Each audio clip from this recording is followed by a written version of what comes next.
विद्यार्थी मित्रों, डीएम बारण स्कूल परिवार में आप सभी का हार्दिक स्वागत है।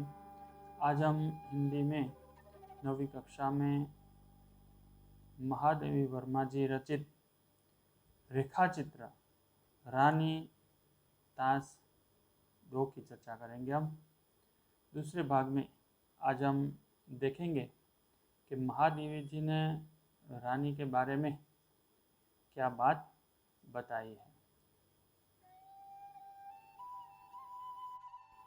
हमने पहले ताश में देखा था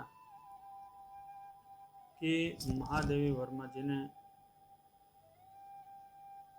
रानी के बारे में बहुत सारी बातें बताई थी कि एक अच्छी सी घोड़ी बाबूजी ने सब बच्चों के लिए सवारी के लिए ले रखी थी, लेकिन जिस प्रकार निक्की और रोज़ी अपने घर में भी हम ले जा सकते हैं और वहाँ भी उसके साथ खेलने की जो मज़ा आता है, खेलने का जो मज़ा आता है, वो सब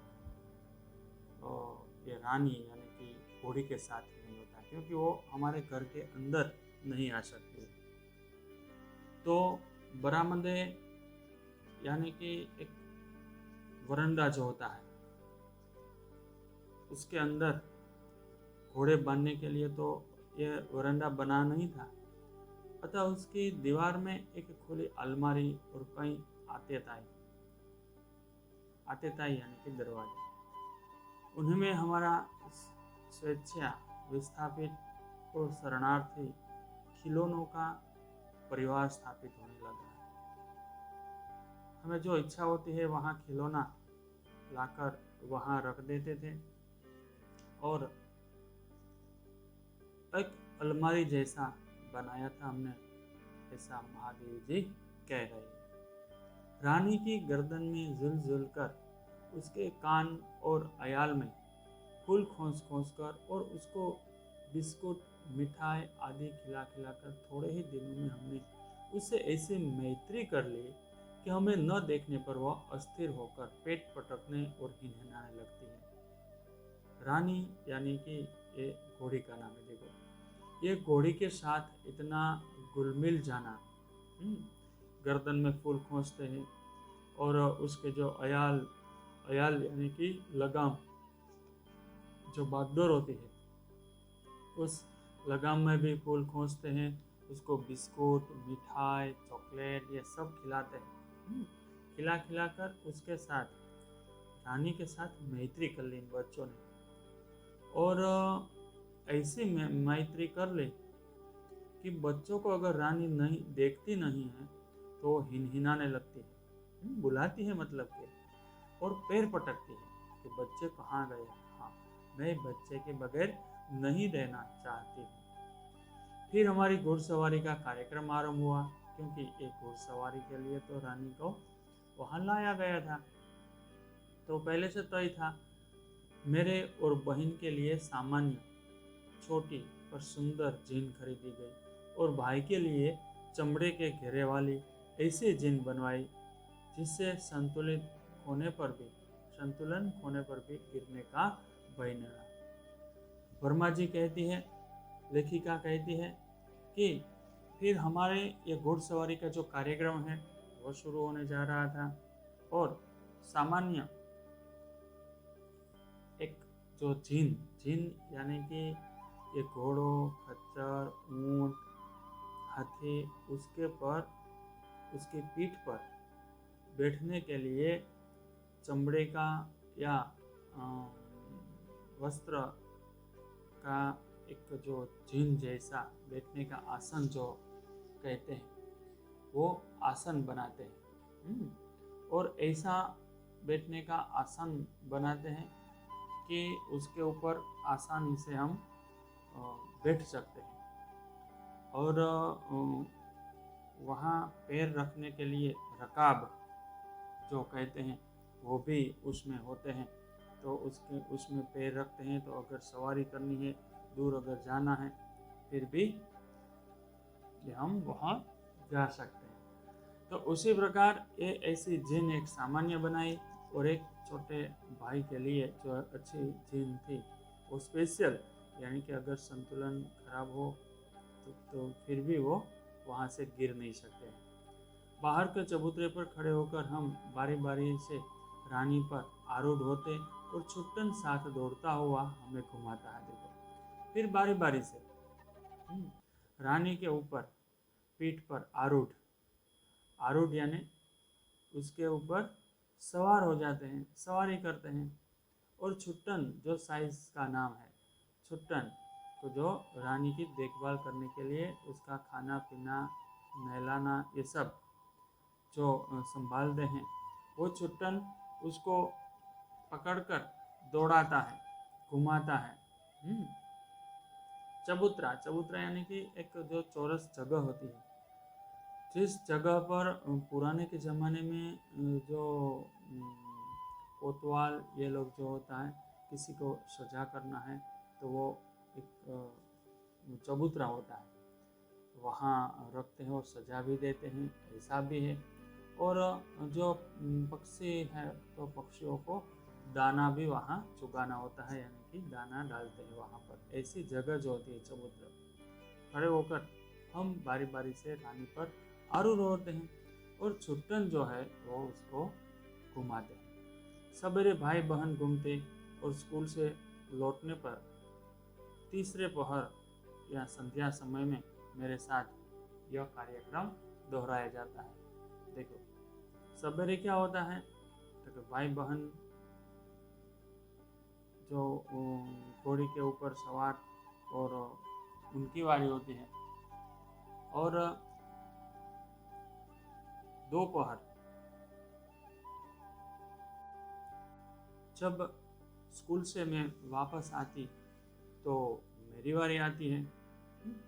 तो उसी प्रकार संध्या समय मेरे साथ यह कार्यक्रम दोहराया जाता है। परंतु ऐसी सवारी से हमारी विद्रोही प्रवृत्ति कैसे संतुष्ट हो सकती थी। विद्रोही, विद्रोही, द्रोही, विद्रोही, जिसमें विद्रोह किया जाता है, विद्रोही। तो अस्तबल में रानी की गर्दन में झुककर तथा स्ट्रल के सहारे उसकी पीठ पर चढ़कर भी हमें संतोष न होता था। देखो लेकिन जो संतोष होना चाहिए था वो संतोष नहीं होता था। क्यों? कि अस्तबल, अस्तबल यानी कि घोड़े बांधने की जो जगह होती है, घोड़े बांधने की जगह, रानी की जो गर्दन है वो झुककर, उसको झुकाकर वहाँ से रानी के ऊपर चढ़ जाते थे ये बच्चे, या तो स्टूल रखकर उसकी पीठ के ऊपर सवार हो जाते थे। लेकिन जिस तरह उसको सवारी करना था, सीखना था घुड़सवारी, वो नौबत अभी तक आई नहीं है। तो देखते हैं हम ये प्रहर, तो तीसरे प्रहर, प्रहर यानी कि 24 कलाक में ये जो प्रहर आते हैं, तो 8 प्रहर होते हैं, दिन के 8 प्रहर और रात के 8 प्रहर, 4 प्रहर दिन के और 4 प्रहर रात के, 24 कलाक के 8 प्रहर होते हैं, यानी कि एक प्रहर 3 घंटा लगता है। तो तीसरे प्रहर, सुबह से प्रहर चालू होता है तो दोपहर के बाद ये 2 प्रहर खत्म होता है। दोपहर के बाद जो तीसरा प्रहर चालू होता है तब ये लेखिका स्कूल से वापस आ जाती है और उस समय उसकी बारी आती है। देखो उसके साथ घुल मिलना, घोड़ी के साथ, ये सब बच्चे यहाँ नजर आते हैं। देखो यहाँ पर अंत में एक छुट्टी के दिन दोपहर सबके सो जाने पर रानी को खोलकर बाहर ले आए। देखो ये बच्चे भी ना कोई नुस्खा कर लेते हैं। देखो क्या कहते हैं, देखो अंत में एक छुट्टी के दिन दोपहर सब सो गए घर के सदस्य और रानी को खोलकर वो बाहर ले आए। चबूतरे पर खड़े होकर उसकी नंगी पीठ पर सवारी करके बारी बारी से अपनी अधूरी शिक्षा की पूरी परीक्षा लेने लगे। देखो, क्योंकि जिस प्रकार अच्छी तरह से उसके ऊपर सवारी करके बैठा नहीं जाता है, जो उनको चाहिए था इतना मज़ा नहीं आ रहा था, इसीलिए घर के जो सदस्य लोग हैं वो सो गए हैं, तो उस समय वो घोड़ी को बाहर ले आते हैं। ये स्वाभाविक ही था कि ताज रानी हमारी अराजक प्रवृत्तियों से प्रभावित हो जाती। वास्तव में बालकों में चेतना के विभिन्न स्तरों का बोध न होकर सामान्य चेतना की का ही बोध हो रहता है। देखो, बच्चों हैं, ये सब बच्चे हैं, तो बच्चों को इतना वास्तविक बोझ तो समझ तो होती नहीं है, इसलिए अतः उनके लिए पशु पक्षी वनस्पति सब एक परिवार के हो जाते हैं। पशु हो या पक्षी हो या वनस्पति हो, वो सभी एक परिवार के हो जाते हैं। तो उसी प्रकार उसके साथ ये प्यार भरी बातें करते हैं, रहते हैं, खेलते हैं, उछलते हैं, कूदते हैं। निक्की रानी की पूंछ से झूलने लगता था। देखो, निक्की यानी कि नेवला, नेवला रानी की पूंछ से झूलने लगता था। रोज ही इच्छानुसार उसकी गर्दन पर उछलकर चढ़ती और नीचे कूदती। देखो, कुतिया, रोजी यानी कि ये कुत्ते का छोटा बच्चा जो है वो कुतिया, वो गर्दन पर उछलती थी, चढ़ती थी, नीचे उतरती थी, कूदती थी, ऐसा कर रही थी। उसकी पीठ पर ऐसे गर्व से बैठते थे मानो मयूर सिंहासन पर आसीन हो। देखो, ये बच्चे जो है वो रानी की पीठ पर उसी प्रकार बैठते थे जैसे कि कोई राजा अपने राज सिंहासन पर ऊपर बैठते हैं, उसी प्रकार का एहसास ये बच्चे जो है वो करते थे कि मयूर सिंहासन, मयूर और सिंह की आकृति वाला जो सिंहासन होता है, आसन होता है, ऐसे मानो हम ऐसे आसन पर बैठे हैं, ऐसा ये सब बच्चे जो है वो महसूस करते हैं। निक्की रानी की पूंछ से झूलने लगता था। देखो, निक्की यानी कि नेवला रानी की पूंछ से झूलने लगता था। रोज ही इच्छानुसार उसकी गर्दन पर उछलकर बढ़ती और नीचे कूदती थी, और हम सब उसकी पीठ पर ऐसे गर्व से बैठते मानो मयूर सिंहासन पर आसीन हो, आरूढ़ हो। रानी हम सब की शक्ति और दुर्बलता जानती थी। उसकी नींद नंगी पीठ पर अयाल पकड़कर बैठने वालों को वह दुल की चाल से इधर उधर घुमाकर संतुष्ट कर देती थी। परंतु एक बार मेरे बैठ जाने पर भाई ने अपने हाथ की पतली संटी उसके पैरों में मार दी।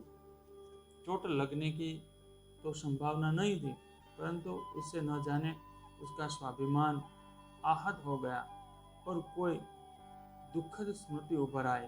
वह ऐसे वेग में भागी मानो सड़क, पेड़, नदी, नाले सब उसे पकड़ बांध कर संकल्प किए हो। उसी प्रकार एक दिन क्या हुआ, रानी हम सबको शक्ति और दुर्बलता जानती थी। हमारे सब बच्चों की शक्ति, उनसे किसकी दुर्बलता है वो सब जानती थी। उसकी नंगी पीठ पर अयाल, अयाल यानी कि लगाम, भागदौड़, अयाल पकड़कर बैठने वालों को वह दुल की चाल से इधर उधर घुमाकर, दुल की चाल, दुल की यानी कि धीमी गति से जो चलती है और इधर उधर घुमाती है। परंतु बार बार मेरे बैठ जाने पर भाई ने अपने हाथ की जो पतली संटी यानी कि सोटी हाथ में आ गई। वो लेखिका का जो छोटा भाई था उसके हाथ में एक छोटी आ गई और रानी को लगा दी। चोट लगने की तो कोई संभावना नहीं थी, चोट तो नहीं लगी, परंतु इससे न जाने उसका स्वाभिमान को ठेस पहुंची। देखो, उसको स्वाभिमान को ठेस पहुंची है, तकलीफ हुई है, घायल हुई है, कोई दुखद स्मृति उभर आई।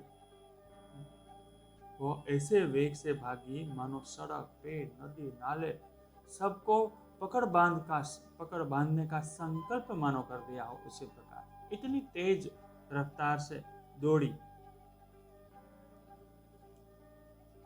ऐसी स्पीड से अगर कोई एक घोड़ी दौड़ती है। हुँ? कुछ दूर मैंने अपने आप को उस उड़न खटोले पर संभाला। उड़न खटोला, ज़्यादातर उड़न खटोला उत्तर भारत की ओर उस प्रांत में ज़्यादा फेमस है। उड़न खटोला यानी कि जो एक खटिया होता है और वो आसमान में उड़ता है, ऐसा सपने में महसूस होता है, वो वैसा उड़न खटोला।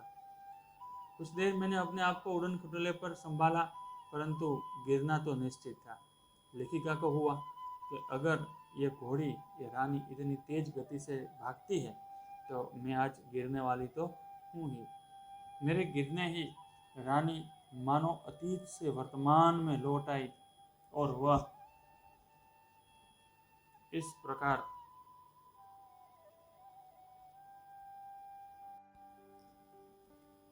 फिर जैसे पश्चाताप की प्रस्तर प्रतिमा हो, यानी कि उसे पछतावा हो रहा है।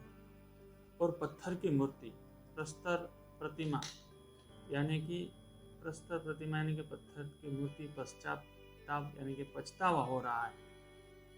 अतीत से वर्तमान से लौट आई और इस प्रकार निश्चल खड़ी रह गई रानी। लेखिका गिर गई।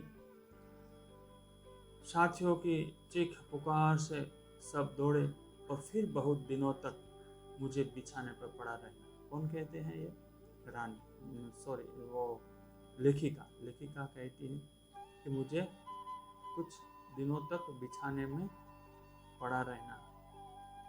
स्वस्थ होकर रानी के पास जाने पर वो ऐसी करुण पश्चाताप भरी दृष्टि से मुझे देखकर हिन आने लगी कि मेरे आंसू आ गए। जब लेखिका ठीक हो गई तो रानी के पास गई तो वहाँ घोड़ी को यानी कि रानी को पछतावा हो रहा था और हिनाने कुछ अपनी भाषा में कुछ कहती हो ऐसा महसूस हुआ और मेरे आंसू आ गए। देखो, लेखिका की आंखों में आंसू आ गए। एक बार भाई के जन्मदिन पर नानी ने उसके लिए सोने के कड़े भेजे।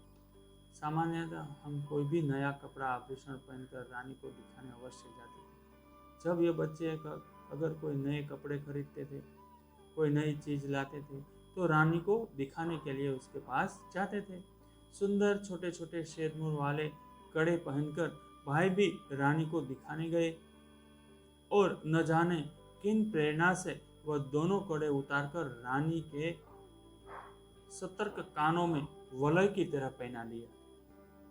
लेखिका के भाई ने किसी की नजर न लगे उसी प्रकार खेलते खेलते रानी के कानों में पहना दिए। देखो, ये सोने के कड़े, देखो।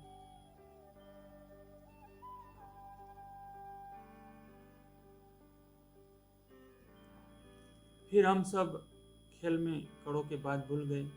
संध्या समय भाई के कड़े रहित हाथ देकर जब माँ ने पूछताछ की, खोज आरंभ हुई तो कहीं भी कड़ों का पता नहीं चला।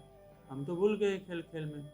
जब शाम को घर में गए, वहाँ माँ ने बताया कि ये भाई के जो हाथों में कड़े थे सोने के, वो कहाँ गए। तभी मालूम हुआ कि कड़े तो नहीं है। रानी अपने कान को खुरों से खोदती और हिनहनाती रही। अंत में बाबूजी का ध्यान उसकी ओर गया और उन्होंने मिट्टी हटाने का आदेश दिया। बाबूजी को पता चला कि रानी क्यों हिनहिनाती है और कानों से वो खुर्राती है। किसी ने कुछ गहरा खड्डा खोदकर दोनों कड़े गाड़ दिए थे। क्या मालूम, किसी ने गहरा खड्डा खोदकर उसमें ये दोनों जो कड़े थे वो गाड़ दिए थे। दंड तो किसी को नहीं मिला, परंतु रानी सारे घर के हृदय में स्थान पा गई। घर के हर एक सदस्य जो है, पूरे परिवार में रानी को अपना जो स्थान है, रानी ने अपना स्थान ले लिया। एक घटना अपनी विचित्रता में स्मरणीय है। एक सवेरे उठने पर हमने रानी के पास एक छोटे से घोड़े के बच्चे को देखा। यह क्या था? यह कहकर हमने रामा को इतना थका दिया कि उसने निरुपाय घोषणा की कि वह नया जीव रानी के पेट में दाना चारा खाकर सो रहा था। देखो, ये छोटा बच्चा एक दिन रानी के पास खड़ा था। हमने जिजीविषा से पूछ लिया, रामा से पूछा, ये क्या है, ये कौन है? तब ये नौकर ने बताया कि ये छोटा बच्चा जो है वो रानी का है। रानी के पेट में पल बढ़ रहा था, दाना चारा पानी ये सब खा पी कर रहा था, दाना चारा खाकर सो रहा था। भाई ने उत्साह में पूछा, और भी है? और रामा ने स्वीकृति दे दी। सिर हिलाकर स्वीकृति देना, हाँ कर देना। रामा ने कहा, हाँ और भी है। ऐसे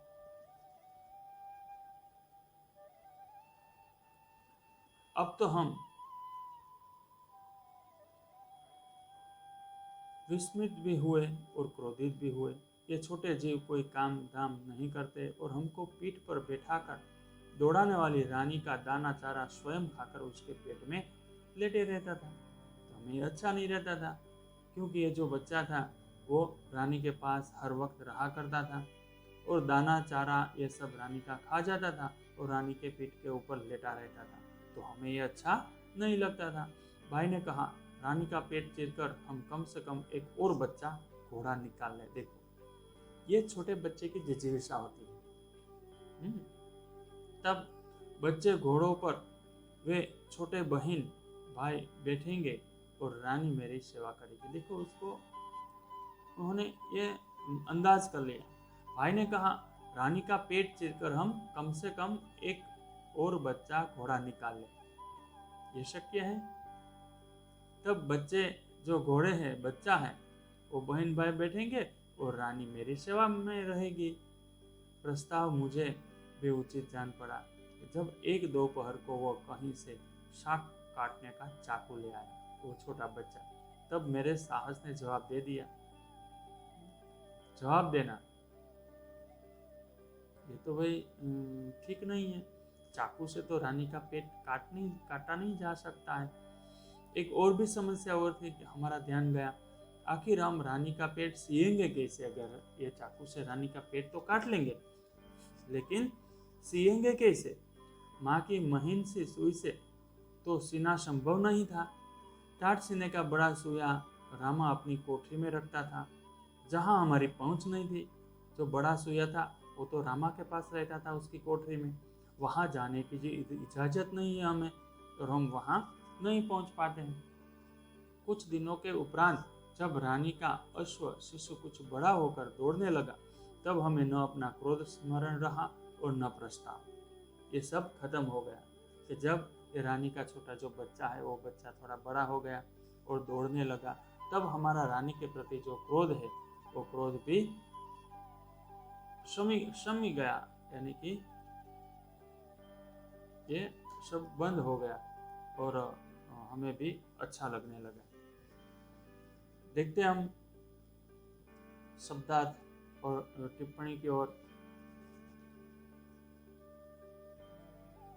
देखो, बद्री यानी बादल, अनुकंपा यानी दया, भावना प्रकट करना, रियासत यानी राज्य, ठेलम ठाल यानी चलना, विलायत यानी ब्रिटेन, विस्थापित स्थान से छुटा हुआ, अस्तबल यानी घोड़ों का आवास, अयाल लगाम, बागडोर संटी यानी सोटी, बरामदा यानी बरंडा, आंखों में बसना यानी कि हृदय में समाना, जवाब दे देना, अंत हो जाना, नष्ट हो जाना। तो उसी प्रकार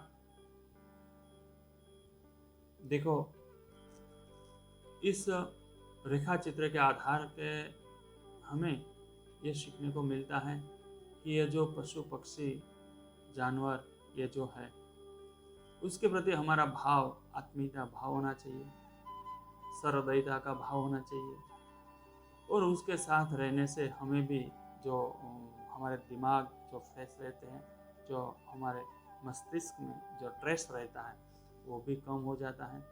तो उसी प्रकार ये जो प्राणी लोग हैं, पक्षी हैं, तो उसके प्रति हमारी करुणा भावना जो है वो भी बढ़नी चाहिए। इस प्रकार समझाने का यत्न महादेवी वर्मा ने किया है। आगे देखेंगे हम पर्यायवाची शब्द की ओर। जिज्ञासा, जिज्ञासा यानी कि उत्सुकता, आतंकित यानी कि भयभीत, आतंकित यानी कि भयभीत, रोष यानी कि क्रोध, ये पर्यायवाची शब्द है। देखो, अराजकता यानी कि अव्यवस्था, आरूढ़ यानी कि सवार, जो घोड़ी के ऊपर आरूढ़ होते थे वो बच्चे सवार होते थे, ये बात समझाने का यत्न करते हैं। शब्द समूह के लिए एक एक शब्द देखो। ज्ञान में वृद्धि करने वाला, ज्ञानवर्धक, बच्चे सरलता से कर सके ऐसी प्रवृत्तियां बाल सुलभ प्रवृत्तियां, घोड़े पर बैठकर की जाने वाली सवारी यानी कि घुड़सवारी, घोड़ों का आवास यानी कि अस्तबल, स्थान से छूटा हुआ यानी कि विस्थापित। तो इस प्रकार इस पाठ में हमें मानवीय भाव जो है वो पशु पक्षी के प्रति हमारा भावाकरण किया है। वो सहृदयता और वात्सल्य भाव जो है वो जीव सृष्टि के प्रति लगाने का प्रयत्न छायावाद के कवयित्री जो सिरमौर है यानी कि महादेवी वर्मा, उन्होंने ये समझाने का यत्न किया है। हम समझेंगे, तैयारी करेंगे और अपनी अपनी कॉपी में लिखेंगे। धन्यवाद। बाय। आवजो बच्चों।